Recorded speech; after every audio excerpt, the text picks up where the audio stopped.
Sebelumnya, apakah kamu tahu apa itu narkotika?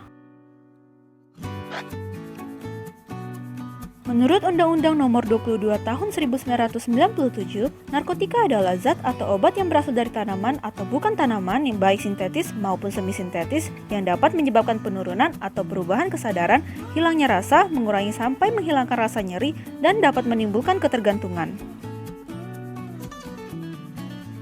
3 golongan narkotika. Berdasarkan tinggi lemahnya narkotika, terdapat 3 golongan narkotika, yaitu golongan 1, golongan 2, dan golongan 3. Golongan 1. Golongan 1 narkotika adalah golongan yang paling berbahaya dan memiliki daya adiktif sangat tinggi.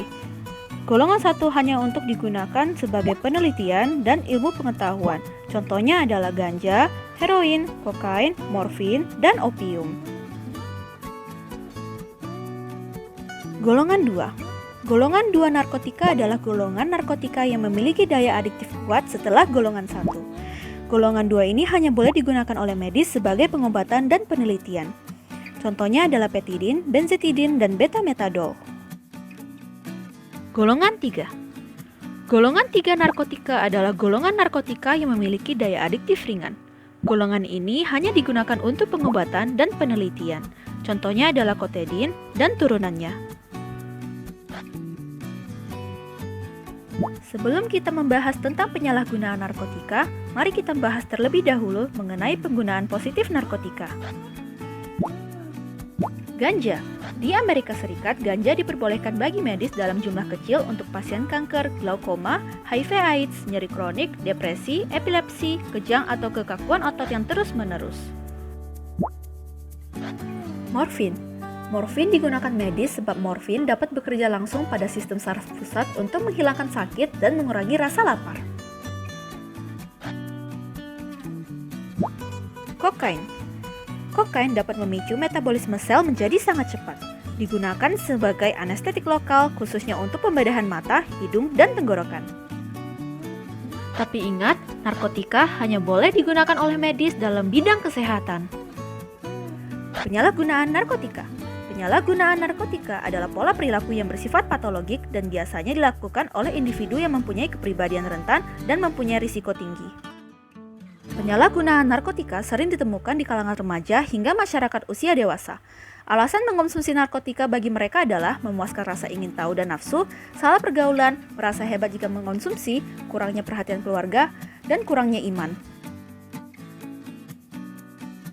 Ciri fisik, mental, dan perilaku pengguna narkotika: sensitif dan labil, mudah lelah, mata sayu, kesehatan mental berkurang, menyendiri, melakukan tindakan kejahatan, prestasi menurun, berat badan menurun drastis, dan parahnya, mengonsumsi narkotika dapat menyebabkan kematian bagi pengguna. Perlu diketahui terdapat Undang-Undang Nomor 35 Tahun 2009 tentang narkotika.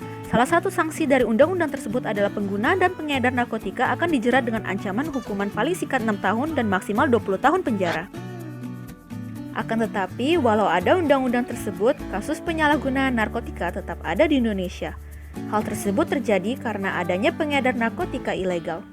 Mirisnya lagi, pengedaran narkotika sering sampai ke anak-anak remaja, karena anak remaja mudah diajak ke jalan yang salah.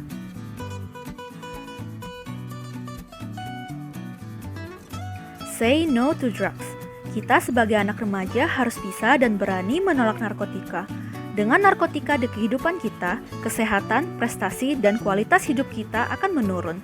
Tidak ada yang mau hal-hal tersebut terjadi, bukan? Kita dapat menghindari narkotika dengan cara mendalami agama, moral, dan disiplin, selalu dekat dan terbuka dengan keluarga, melakukan banyak aktivitas positif, melakukan pola hidup sehat, dan menghindari pergaulan bebas. Dan semua itu dapat kita dalamin dengan mempelajari pendidikan Pancasila. Selalu ingat, say no to drugs. Selalu menolak ajakan untuk mengonsumsi narkotika. Sayangilah kualitas hidup kita karena tanpa narkotika, kehidupan lebih baik dan indah. This is why it is a beautiful life without drugs. Sekian dari cuplikan ini. Jangan lupa tinggalkan like dan feedback di kolom komentar. Jangan lupa share juga ke sahabat dan kerabatmu. Thank you.